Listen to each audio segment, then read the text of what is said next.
የእግዚአብሔር ቤተሰቦች አሁን በቀጥታ ወደ ተግባር የመቁጠሪያ አጠቃቀም እንገባለን ማለት ነው። በደንብ በአትኩሮት በደንብ እንድትመለከቱኝ እፈልጋለሁ። ስለዚህ በመጀመሪያ ማድረግ ያለብን ነገር ቢኖር ጸሎት እንጸልያለን። ጸሎታችንን ከጨረስን በኋላ በቀጥታ ወደ መቁጠሪያ መቀጥቀጥ ነው የምንገባው። በመቁጠሪያ ከቀጠቀጥን በኋላ ግንባራችን ላይ ጠላቶቻችንን መናፍስትን ካሰርን በኋላ ነው ወደ ስግደት የምንገባው ማለት ነው። ይሄ ደረጃውን በደንብ ማወቅ አለብን። ለምን ከታሰሩ በኋላ ግንባር ላይ ከታሰሩ በኋላ ስንሰግድበት የታሰሩት መናፍስት ግንባር ላይ ያሉት መናፍስት በስግደት ወቅት የበለጠ ይደክማሉ ማለት ነው። ካለበዛ ስንሰግድ መናፍስት ይወጡና ርቀው ከሰውነታችን ወጥተው ርቀው ስለሚቆሙ ያንን ለመከላከል ቀጥቅጠን ነው ከዛ ወደ ጸሎት የምንገባው ማለት ነው። ስለዚህ አሁን በቀጥታ ወደ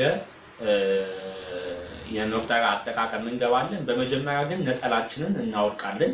ነጠላችንን ለምንድን ነው የምናወልቀው? በመቁጠሪያ አጠቃቀም ጊዜ ነጠላችንን ግልጽ ነው ነጠላችን እንዳይቀደድ በማለት ነው። በተለይ በውጭ ሀገር ያላችሁ በቀላሉ ነጠላ አታገኙ። ነጠላ ስለማታገኙ በነጠላ ላይ ስትቀጠቅጡ ነጠላው የመቦጨቅ ባህሪ ስላለው ስስ ስለሆነ ነጠላ በባህሪው ስስ ስለሆነ ይቀደዳል። በዛ በተቀደደው ደግሞ መጸለይ ስለሚከብድ ነጠላችንን እናወልቃለን። ነጠላችንን ካወለቅን በኋላ ማድረግ ያለብን ነገር በስስ ልብስ ነው መቀጥቀጥ ያለብን። በስስ ልብሳችን ነው። ይሄ ሸሚዜ በጣም ስስ ነው። ከውስጥ ስስ ቦዲ አድርጌያለሁ ወይንም የውስጥ የሰውነት ቲሸርት አድርጌያለሁ ማለት ነው። ግን ሁለቱም ስስ የሆኑ ልብሶች ናቸው።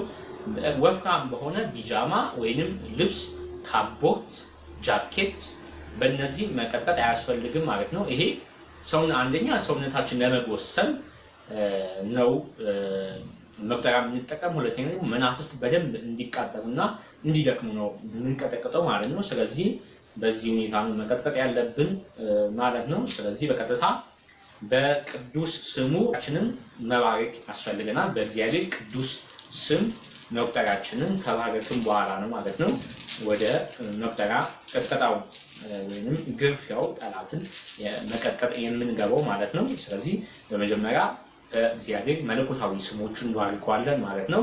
በስመ አብ ወወልድ ወመንፈስ ቅዱስ አሐዱ አምላክ አሜን።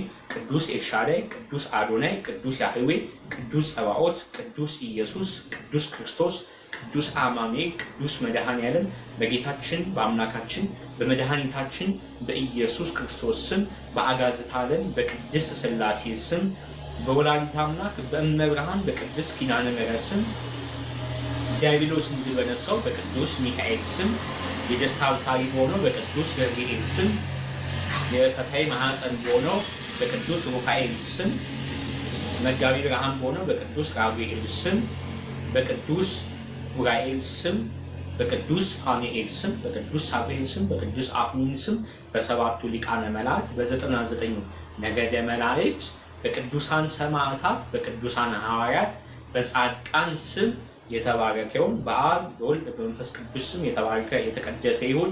የጠላትን ሁሉ ኃይል የሚደመስስ የሚያቃጥል የሚያስል የእግዚአብሔር መለኮታዊ ኃይል ሁሉ የጠራናቸው የቅዱሳን ኃይል ሁሉ የጌታችን የአምላካችን የመድኃኒታችን የኢየሱስ ክርስቶስ የቅዱስ መስቀሉ ኃይል በዚህ መቁጠሪያ ላይ ይረፍበት። አሜን። እሺ እንደዚህ አድርገን ከባረክን በኋላ በቀጥታ ወደ መቁጠሪያ አጠቃቀሙ እንገባለን ማለት ነው። ወደ መቁጠሪያ አጠቃቀሙ ስንገባ መቁጠሪያችንን በስርዓት በመጀመሪያ ደረጃ በደንብ መያዝ አለብን። መቁጠሪያችንን በደንብ መያዝ አለብን እንዲያወድቅብን ማለት ነው። ስለዚህ በመጀመሪያ ደረጃ ምንገርፈው ጀርባችንን ነው ማለት ነው። ጀርባችንን በደንብ አድርገን እንገርፈዋለን ማለት ነው። እሺ ወዳጆቼ እዚህ ጀርባችንን በደንብ መግረፍ ያስፈልገናል ማለት ነው። እዚህ ጀርባችን ላይ ለምንድን ነው የምንገርፈው? በመጀመሪያ ደረጃ ጠላቶቻችን ጀርባችንን በደንብ እንደውም ዲያብሎስ እኛም የሰው ልጅ ሲገርጸን ፈረሶቼ ነው የሚለን። ፈረሶቼ የሚለን እዚህ ጀርባችን ተቀምጦ እንደፈለገ እንዲጋልበን ስለሚፈልግ ጀርባችን ላይ ተቀምጦ ነው ማለት ነው እኛን ወደ ፈለገው አቅጣጫ የሚወስደን ማለት ነው። ስለዚህ ጠላት የሚያደፍጥበት አንደኛው ቦታ ጀርባችን ስለሆነ ጀርባችንን እንገርፋለን። የመጀመሪያው ማለት ነው። ጀርባችንን ስንገርፍ